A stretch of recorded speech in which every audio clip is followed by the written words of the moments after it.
Yoganı nə qədər xoşladısa, o qədər möhkəm alqışlayın.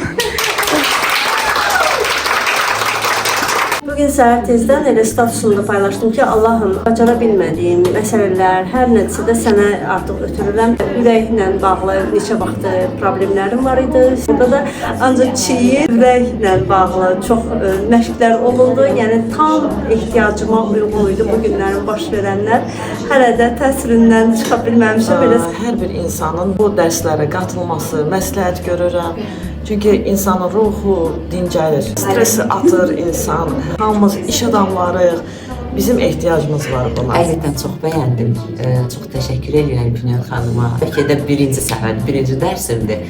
İllərin yükünü atdım bəlkə də. Yoga bəhanə, Günel xanımla bərabər olmaq, yanında olmaq bir şəhanə deməkdir. İnsanların aurasında çox yaşlıdır. İnsanları bir yer yığmaq, nəyəsə inandırmaq, gözəl bir şeylərə, gözəl arzulara inandırmaq Günel xanımda çox gözəl alınır. Yoganı sevməyimin bir elə bir ki, yolu da Günel xanımdan keçdi.